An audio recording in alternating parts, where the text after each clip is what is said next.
Hello, how's it going? Welcome back. I'm trying a slightly different camera angle today. We'll see how that turns out. And I have a GT12 race car. Now, I know what you're thinking. You've seen the thumbnail and you've looked at the title and you've gone, hold on a second, Mike. You've done racing before. You used to race touring cars and now you race GT12s. We've seen the GT12 car on this channel. You, sir, are a liar and a fraud. Well, two things. First of all, that's mean. Second of all, actually, this isn't mine. This is not for me. This is actually for Matthew, my brother-in-law. You know, the guy who was supposed to help me with this channel and doesn't at all. Who was supposed to be a regular on this channel and isn't at all. You know that guy? You've seen him before. This is his car. It's for his birthday. Sort of birthday, Christmas. We will get to the body shell. The body shell looks really good, I've got to say. It's absolutely stunning. And it's got nothing whatsoever to do with my painting skills or my masking skills. You know, it looks stunning despite those things. And it has no lights, as you can see, it's got no lights. But we will get back to the body shell. The car. Well, first of all, Matthew would like to go racing. I know he would like to go racing. He's sort of reluctantly talked about going racing. But he's not the most self-confident guy in the world. He's a little bit self-conscious, and he's been hesitant to try things like this, which is a bit ridiculous really, because he's good at RC. So Jackie, my sister, she's fully in on this. Matthew has no idea he's getting this for his birthday Christmas. The reason for it, I'll just get straight to it. Matthew is 30 in a few days, and his birthday is a week before Christmas, and this blows the budget completely. So what I've done is Rachel and I have gone in on it, and my mum and dad have gone in on it. We've come together, and we're both supplying a part birthday, part Christmas present, but they'll get them on his birthday and a small thing on his Christmas because it's a lot of money. So between all that, it doesn't blow the budget too bad, but it still does. So Matthew has voiced interest in doing racing before. I know he would enjoy it, but he's a little bit self-conscious, and he said things like, what if I'm not very good at it? Which is a ridiculous thing to say. What if I'm not very good at it? Club racing, especially the club I go to, but club racing across the world caters to all skill sets. What matters is if you're having fun. It doesn't matter if you're winning or not. It doesn't matter how good you are. With one caveat, if you're getting lapped, you go out the way and you're not bashing into other people and damaging other people's cars. You know, if you're that bad and you're literally... The thing is, if you're damaging other people's cars because you're all over the shop, you're going to be in the bottom heats. And the people in the bottom heats are mostly kids, and they bash around anyway, so that's nothing different, you know, that's nothing new. If you hit their car or if they hit the wall, there's no real difference there. But if you're semi-confident or competent enough that you're not taking other people out all the time, you're probably already beyond the bottom heat. And again, it doesn't matter. All are welcome. All are equally valued. It makes no difference if you're first in the A or last in the D. It doesn't matter. But I know he wouldn't be that bad because although he's never raced before ever in any capacity, or any official capacity, we did have that little club that I put together several years ago now, that we ran for 5 years. When I say 5 years, it sounds like we did it a lot. We really didn't do it a lot. We only did a few meetings every year, where we just ran around an old hall, manually counting, using our old touring cars, brushed motors and nickel metal hydride batteries. And I won the championship all 5 years. Hardly surprising. You know, I'm the only one at the club who had done any racing whatsoever. But he was second all 5 years. And on the last year, it went down to the very last race of the year. I only just narrowly beat him. So I know he's better than the fears he has. That's the one thing. But again, that doesn't matter. So I know he'd enjoy it, but I also know he wouldn't buy one for himself, because him and Jackie don't have much in the way of disposable income. So I thought, well, I'll get him a GT12 car for his birthday / Christmas. My mum and dad can get in on it. I was never going to do it myself. It's too much money. And I thought I'd get him a Schumacher Atom 2, just like mine. Because the Atom 3 has been out for a while. I figured the used prices of Atom 2s would go down a bit. But they haven't. They actually haven't. I don't know why that is. Maybe it's because the Atom 2 is still a very good car, which it is.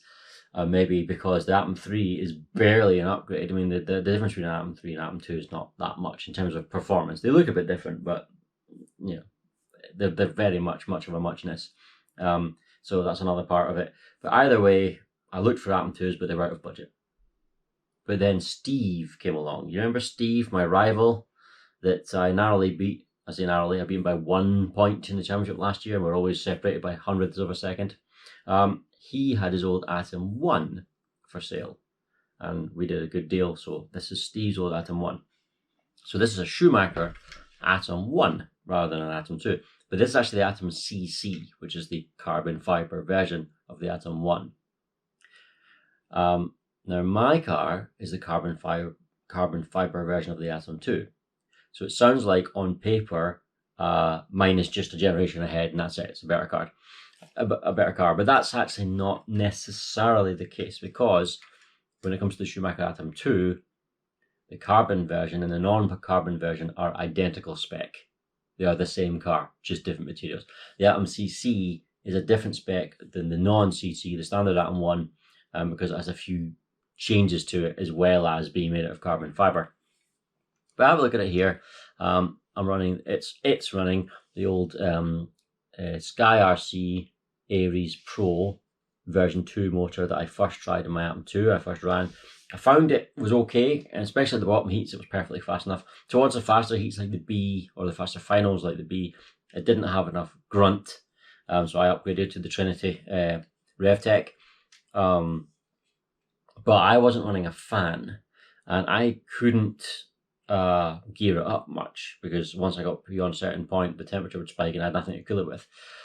So I reckon this will be able to run at least 2 teeth higher, probably to about 2 teeth higher than I was running it, because it's got this active cooling, which will give it a bit more legs down the straight, because that's where it got left just at the end of the straights, really. So that should be okay. It's got the center weight because it's the carbon version. Center weight under the speed controller and the receiver. Carbon version, you've got to bring it up to the minimum weight, which in the UK for the BRCA, British Radio Control Association, that's right, rules, they've got to be 950 grams, which is a lot heavier than the American rules. So this car came with the speed controller. This is a Hobbywing XR10 spec.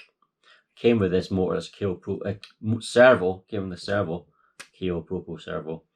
Didn't come with the radio gear, didn't come with the motor, didn't come with the fan. It came with wheels and tires, but I've chucked them. Reason being is Steve is a smoker, and the car smelled of cigarettes. So I stripped it down to the nut and bolt, every single component, cleaned them all with white spirit, and then cleaned them all with soapy water. It's a little bit of smell, but it's better than it was. But I also wanted to clean everything up. It was a bit mucky, you know, it hadn't been washed or cleaned for a long time. So I just wanted to give it and make it look really nice. It's a birthday present after all. But I mean, overall, the condition's fantastic. I mean, it's not perfect by any means. It's a used car. But I mean, the carbon's still got a nice shine to it. There's nothing bent or broken. It's all good. It's all good. Now, let's cut to the chase. By the way, I'll show everything that's come with it, everything that's included, all the rest of it. Let's cut to the chase. The Atom 1 is nowhere near as good as the Atom 2. The Atom 2 is way better than the Atom 1. Here's my Atom 2 here. You can see it looks more substantial. It's way more substantial looking. It's got the top deck conversion, these side bits, which adds stiffness to the chassis. It's also got a top mounted servo. This is mounted to the chassis, this servo, so it looks more substantial. The front end is more substantial, and you see this camber strap is much bigger. The trailing arms are much bigger, so that makes it, see there, makes it look more substantial. But ignore the looks for the moment. So yes, the Atom 2 is miles better than the Atom 1. However, this Atom 2 is not miles better than this Atom 1. This is actually very nearly as good as this. In fact, it's pretty much as good as this. I need to plug that back in. There we are. Why is that? Well, first of all, this is not an Atom 1, this is an Atom CC. What's the difference? Well, here's the things the Atom 2 has, some of the things the Atom 2 has, the Atom 1 doesn't have. The Atom 1 didn't have an adjustable battery location. The Atom 2 has. But the Atom CC also had an adjustable battery location, so tick. The Atom 2 has an adjustable servo location. The Atom 1 doesn't, but the Atom CC, again, does. So there we are. 2 advantages. But when we get to the major parts, the Atom 2 has a battery hold down in the form of this big O-ring. This rubber O-ring holds a battery down. The Atom 1 and CC didn't. You had to either use Velcro or tape or something rubbish. But there was an optional battery hold down kit for the Atom 1. This carbon fibre strap right here. Actually, that's not carbon fibre, that's S1 composite. Anyway, this one has it. So another tick. But what about the performance? Well, the Atom 2 has an adjustable roll center for the rear pod. It's in there, right in there. You can adjust the roll center. The Atom 1 and the Atom CC does not have an adjustable roll center. But this one does, because it was an optional kit. Again, you could buy, it wasn't cheap. But this one also has an adjustable roll center. Most importantly, when it comes to performance, the Atom 2 has a good front end. In fact, the Atom 2 would be better than the Atom 1 if it had simply not a terrible front end, because the Atom 1 front end is appalling. It's awful. I've been informed it was lifted straight off the archaic original Schumacher Super Stocks. So very old, very outdated. The front springs are not even on the kingpins like they should be. They're under there somewhere, and the whole thing pivots forward. So it's hinged at the front, and then the whole thing, rather than moving up and down, it moves like that. So you can imagine, like this. So the wheel would go a bit like the rear end of a Tamiya Hornet or something. That front end handles terribly. But this doesn't have that front end. Oh no. This has the optional and expensive and infinitely better low profile front end. This is a very good front end. It moves the springs back onto the kingpin like it should do. It's got proper up and down movement. It doesn't do all the pitching nonsense. It is arguably better than the front end on the Atom 2. Why do I say that? Because if you look at an Atom 3, it's way more reminiscent of this than it is this. They went from this back to something more that looks like this. And the Atom 2 kind of tends to understeer a little bit. Anyway, so this now has as good, arguably as good a front end, maybe even better than that. It has an adjustable roll center like that. It can strap the battery down like that. There's very little that this can do, if anything, really, that this can't now. The pod is almost identical. The springs are the same. The dampers are the same. The axle is the same. The diff is the same. Okay, yeah, mine has got the optional geared diff, but it came with that ball diff, and he could fit the geared diff if he wanted to. There's very little to split them now. This is just as good a car as that one. There are some things I'm not happy with though. This servo, this KO Propo servo, it fits, as you can see, but it's not the right one for this car. I cannot get it to center. If I center the servo saver right in the middle, the car is either that way, or if I click one spline over, it's that way. There isn't enough adjustment on the transmitter to compensate. If I have it fitted so the car goes left, and then just the trim to the right, all the way, it still goes left. And the same, if I fit it to the right, just all the way left, it still goes right. It will not center. So I have no choice, but not only to have, you can see here, there's the servo saver. It isn't straight, it's slightly kinked to one side. And also the servo itself isn't mounted central, it's had to be moved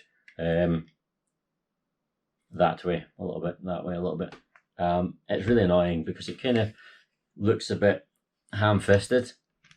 Like I haven't put much care into building this, but I've genuinely put a lot of care into this. I've set it all up, I've checked it for tweak, all the rest of it, set the droop, set the pod gap, set the ride height, you know, serviced the shocks, I've done everything. But this car is arrow straight. Servo saver, straight and true, straight and level. Servo bang in the middle.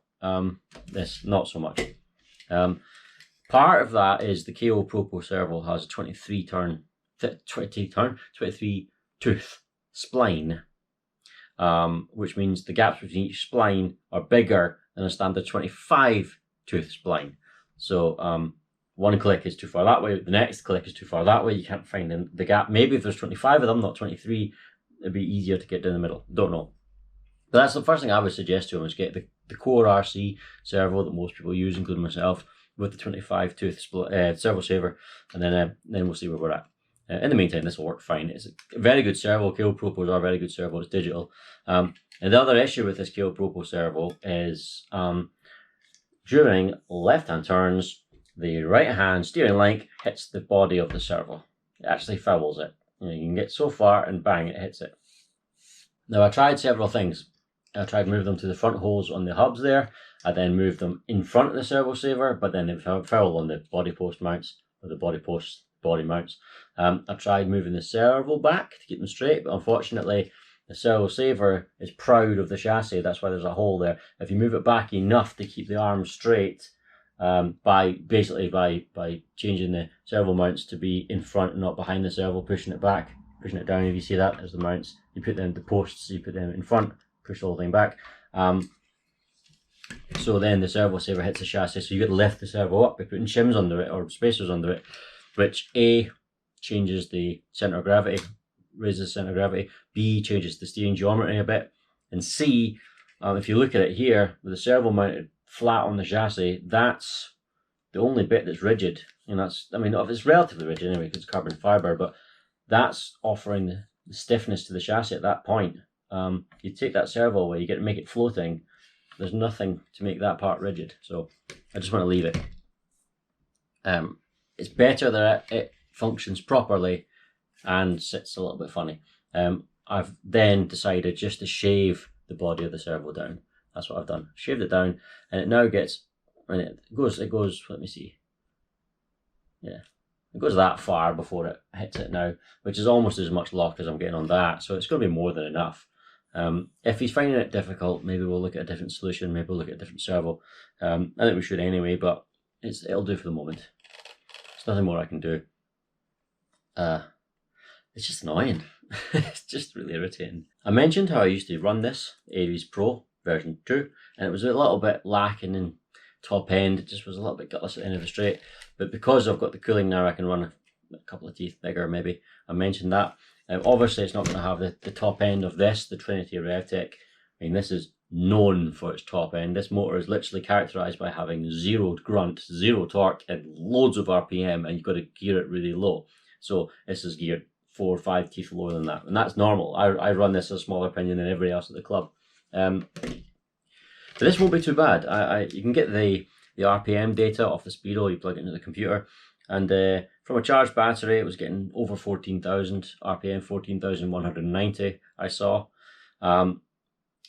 Now that's not going to challenge that. That got over 16,200. It's rapid still, but then that is the RevTech. It is the Revy motor. I mean, the World LMP12 tournament championship ran last week or last weekend in the US, and it was in a huge hall, huge sports hall with a great big long straight, and only the RevTech had the RPMs to still pull at the end of the long straight. So everybody was using the RevTech, right? That's what this motor does. So the fact that it's got 2,000 less RPM than that is to be expected. What it does have is more grunt than that, so I can pull better gearing. So it should be good. It should be fine. It's a bonny looking motor. That's really nice. I've forgotten how pretty it was.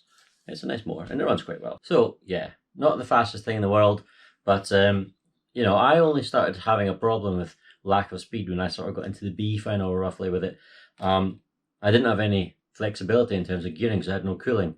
This will give us a little bit more flexibility. We're able to adjust it up a little bit more, get a little bit more top end out of it, and it should be, even if it's still, you know, a little bit slower than some of the other cars in the B final, which I expect it will be.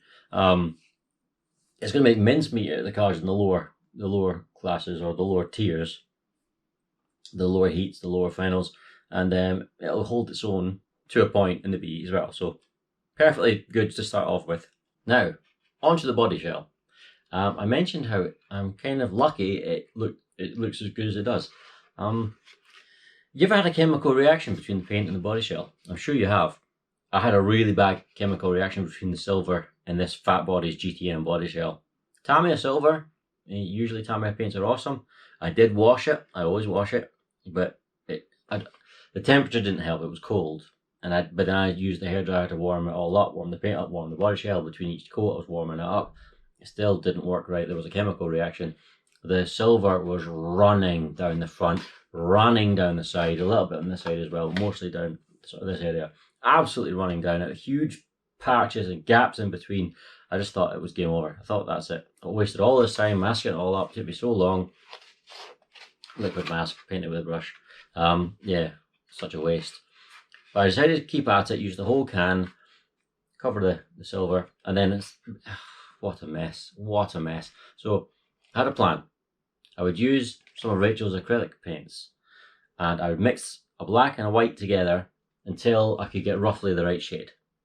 There was sort of glittery flecks from this is the Tamiya Bright Silver, and there was glittery flecks all over, even where the paint had run off, because it sort of left some of the glittery flecks, the metallic finish behind. So I painted everywhere with this, just a brush and some acrylic paint with the right sort of shade, and let it dry overnight. That would be enough to block the blue so it doesn't bleed through it. Once that dried, then I sprayed the blue. The blue was fine, the blue didn't react. I mean, it was sticking to the acrylic paint rather than the body shell. And the bits that were no acrylic, which is very little, it was sticking to the Tamiya silver. And actually, you can't tell that's happened. There's a little bit of bleed there.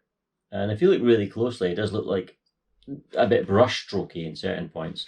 But really, it looks awesome. And from any more than, that, you see him sitting back at this sort of distance, you can't tell. And this is Tamiya Metallic Blue, Tamiya Bright Silver, as I said, and these paints are beautiful. I've never used Tamiya Metallic Blue before. I have used the Bright Silver. It's a gorgeous colour, beautiful colour. I can't say enough. I probably won't transfer right on camera.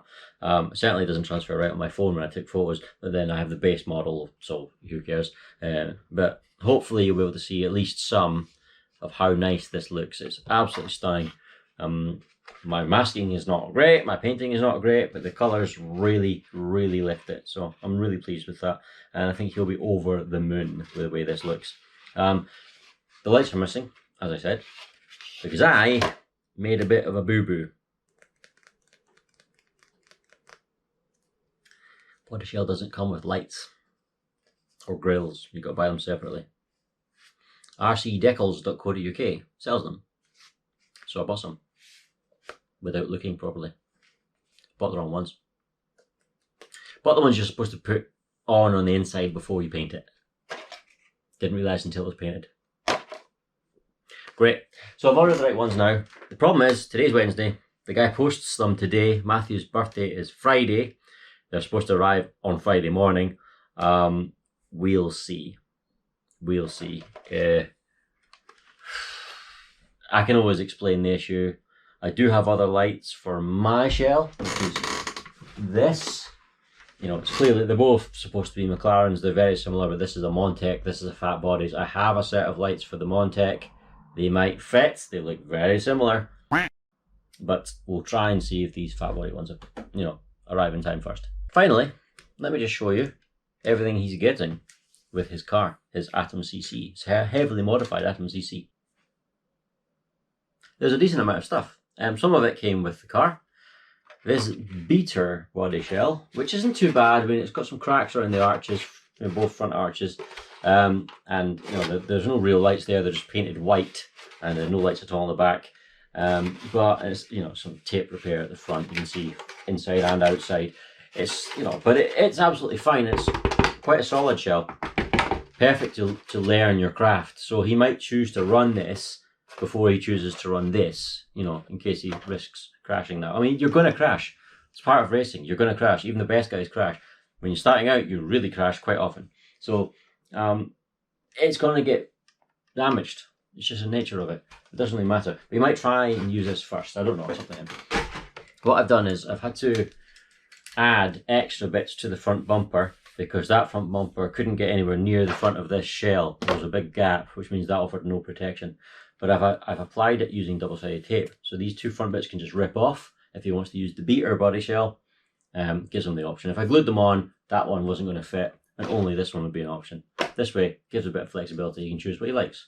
The car also came with some wheels and tyres, but I've chucked them out because I couldn't get, the foam had absorbed the cigarette smell, so I got rid of those. These tyres and those tyres that are on it were from my Atom 2. I just got a new set for myself and give him these. So he's got 2 full sets. The car also came with Intellect 8200 mAh 1-cell battery. Nice, lovely, perfectly good. It also came with a few screws, spacers. It came with a different servo saver. I bought another servo saver that's on it now to try and cure that servo issue, but it didn't help. But basically that's it. That's everything that came with it. So I have added the fan, the radio gear. Here's the radio gear here. Apsima SR2S. I wanted to use the same Futaba T2HR system that I'm using, but the price of that's gone astronomical. It's £100 now. This is only £40. Big saving. And has just as many channels. They're only both 2-channel. In fact, the receiver on this is 3-channel, and the receiver on the other one's only 2-channel. So this is technically better spec. It's not as nice as the Futaba, but it's affordable and it's perfectly good. Quick chunky because it's got 8 batteries rather than 4. There's a nice heft to it. So I added that. I bought the Spider Blue tire additive, which is what our club uses. That's the standard. Obviously, as I mentioned, bought the motor. It's got the box here. I bought this Charisma camber gauge and ride height gauge. The camber bit's irrelevant. It's the ride height gauge I wanted. The reason I bought the double is because it was cheaper than just ride height gauges, so why not have them both? In here, I've made up some charging cables, 4mm connectors, because you couldn't use mine. Mine are 5mm connectors. I've added some damper oil, which came with my Atom 2 kit. I've got a big bottle of this stuff now, so I don't need it. The other stuff is stuff that came with it. I bought full set of ride height adjusters because it didn't come with any. It came with the ones that were on it when I bought it, but there was no spares. I think Steve maybe lost them, or he's maybe got them at home, I don't know. But they were a bit chewed up, so I got a full new pack. Got a few pinions as well. I got 4 different pinions. One of them's on it, the other 3 are here. That's some of the spacers that came in the car.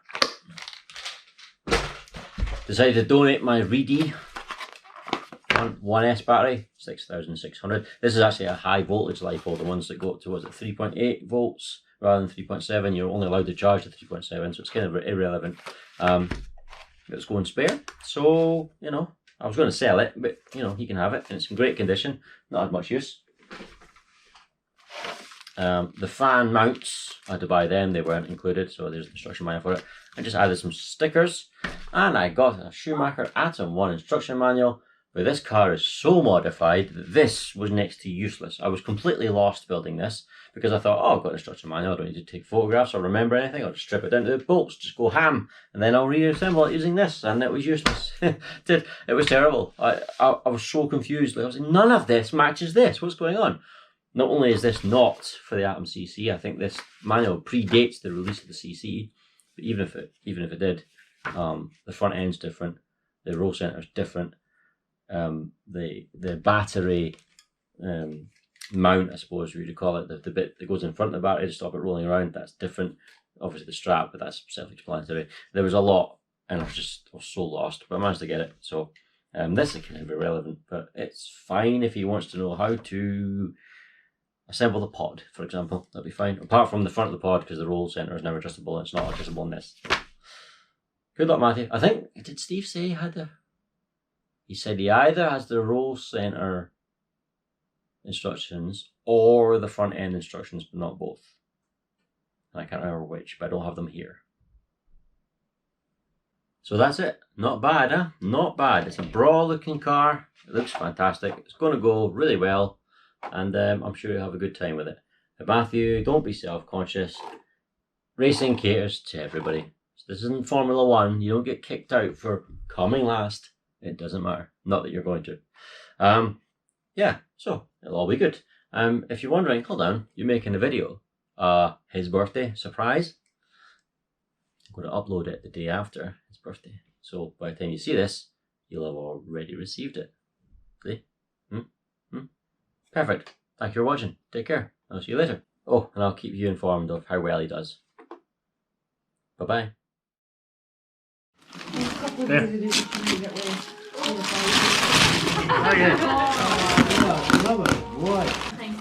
Because it's not a lot of weight. You got an RC? Jackie. Right there, that's mine. Are you joking? I've just been told it was the awful grab somewhere. What's this? Sorry, I'll put my jumper on. I'll turn it back up again. Club racing car. Oh, nice. What, you want me to come racing? I have to apologise. The stickers for the lights didn't arrive in time. They're supposed to arrive today. Yeah, I can see that. But they'll arrive and then we'll put them on it. Nice, thank you very much. Thank you, Ruth, better than Rachel. And